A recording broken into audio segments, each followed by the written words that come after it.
Nós estamos reunidos em nome do Pai, do Filho e do Espírito Santo. Amém. Santo anjo do Senhor, meu zeloso e guardador, se a ti me confio a piedade divina, sempre me rege, me guarde, me governa, me ilumina. Amém. Que a cruz sagrada seja minha luz e não seja o dragão meu guia. Retira-te, Satanás, nunca me aconselhe as coisas vãs. É mal que tu me oferece, bebe tu mesmo dos teus venenos. Amém. Meu irmão, minha irmã, tem uma palavra lindíssima para nós hoje. Evangelho de Marcos 2, de 18 a 22. E que nós conseguimos entender que é necessário caminhar com o Senhor e deixar com que Ele nos transforme verdadeiramente, rumo à vida nova. O interessante é que lá fala assim, acompanhe comigo, Marcos 2, de 18 a 22. Ora, os discípulos de João e os dos fariseus jejuam. Por isso foram lhe perguntar: por que jejuam os discípulos de João e os fariseus, mas os teus não jejuam? Jesus respondeu-lhe: pode porventura jejuar os convidados das núpcias, enquanto está com ele o esposo? Enquanto tem consigo o esposo, não lhes é possível jejuar. Dias virão, porém, em que o esposo lhe será tirado, e então jejuarão. Ninguém prega retalho de pano novo em roupa velha. Do contrário, o remendo arranca novo pedaço, e a veste usada se torna pior, é o rasgão. E ninguém põe vinho novo em odres velhos.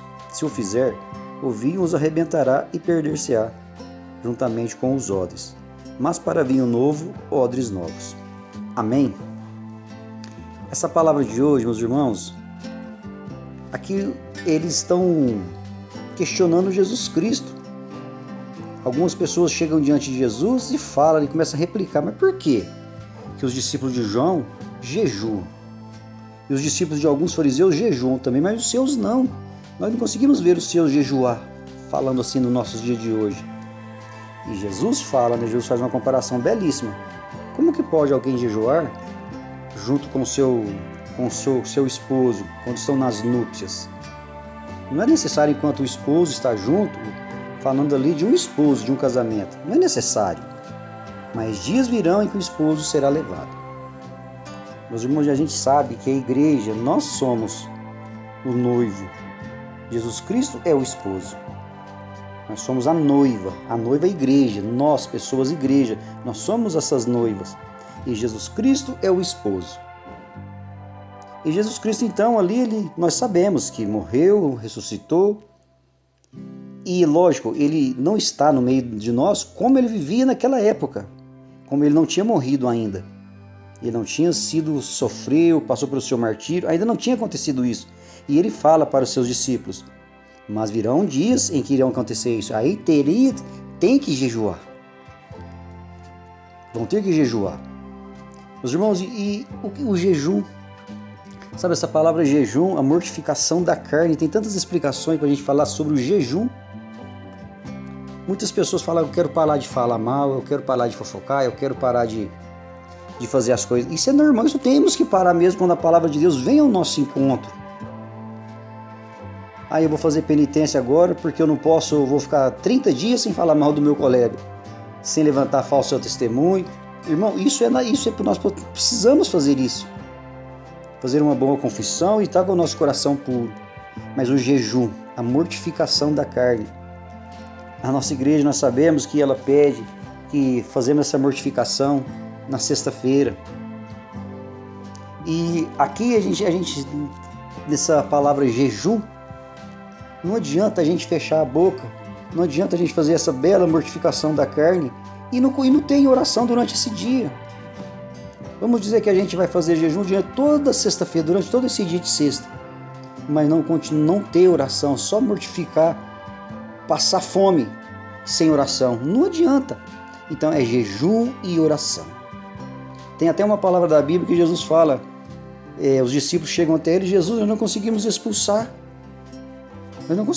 aquele demônio. E Jesus fala: esse tipo de demônio só consigo expulsar por jejum e oração.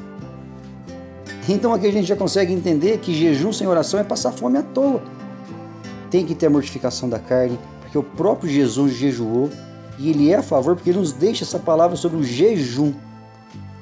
essa contrição, esse amor para que mostre que literalmente o nosso corpo é dependente das coisas de Deus, das coisas de Cristo.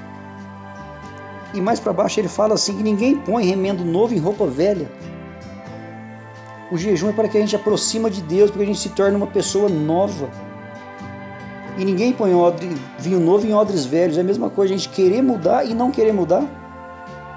A gente vai na igreja, a gente tem esse encontro, mas não quer mudar, então não adianta, vai ficar pior. Quantas pessoas que eu conheço, com certeza você conhece, que teve esse encontro belíssimo, senhor, mas quer continuar vivendo a vida velha, não tem jeito. Nós sabemos que não é possível, ou é ou não é, a própria palavra fala, ou você é quente, ou você é frio, morno, eu vomito. Olha o que o Senhor vem falar para nós hoje, que não adianta você pegar um vinho novo e pôr em odres velhos. Não adianta você querer seguir a Deus com a sua vida errada. Tem que ter mudança, tem que ter essa radicalidade, assim como o Senhor fala, o reino do céu vai ser alcançado por os violentos. Quantas pessoas que a gente conhece, às vezes você que está ouvindo conhece, nossa, olha lá aquela pessoa lá, ela está fazendo, aqui ele é um santo, mas lá fora, olha que, irmão, se torna pior. Jesus dá essa agulhada, essa alfinetada para que aquele povo ali naquela época conseguisse entender que não adianta querer me seguir, mas seguir na sua vida velha. Porque é como se Jesus estivesse falando, eu sou o vinho novo, eu sou o odre novo, então coloca o vinho novo em odres novos. Porque não vai adiantar você querer me seguir, mas a sua vida velha, com a situação errada, continuar. Meus amados, que nesse dia de hoje, sabe assim, que esse vinho novo, assim como esse vinho das bodas de Caná, que Jesus fez o que a mãe pediu e transformou aquela água em vinho. Vinho novo dentro de um coração novo. E nós sabemos que é só através de oração, na presença de Deus, para que nós conseguimos mudar o nosso dia, a nossa realidade. Ah, mas não é possível. É possível. É necessário trocar de amizades, é necessário trocar de situação. Às vezes, quantas pessoas que saem até do emprego, porque sabem que ali não condiz com aquilo que ele está vivendo. Vinho novo, odres novos. Não se faz um remendo em roupa velha com um pedaço de pano novo, vai ficar pior. Meus amados, esse evangelho a gente vê que Jesus nos chama, que chama você a ter uma vida nova nele, uma vida nova em Cristo. A testemunhar que vale a pena estar na presença de Deus e largar a vida velha, renunciar todo o pecado. Que nesse dia de hoje, que a presença do nosso Senhor, que a força do Espírito Santo faça com que você entenda que é necessário ter mudança, ter radicalidade para seguir Jesus Cristo, que vale a pena, meu irmão. E que a graça, que a bondade, que a misericórdia do nosso Senhor fique comigo, fique com você. Para que a força do Espírito Santo, com sua luz, venha tocar em nós, venha nos dar força, para que nós continuemos esse caminho tão belo que é estar na presença de Deus. Fiquem todos com Deus, que a graça do nosso Senhor nos acompanhe para sempre. Amém. Meu irmão, minha irmã, você ainda que não se inscreveu no canal, se inscreva. É só você apertar inscrever-se, apertar o sininho, dá um joinha. E deixa o pedido de oração nos comentários, deixa o seu comentário aí nesse dia. E sejamos de fato pessoas novas em Jesus Cristo. Fiquem todos com Deus e até a próxima.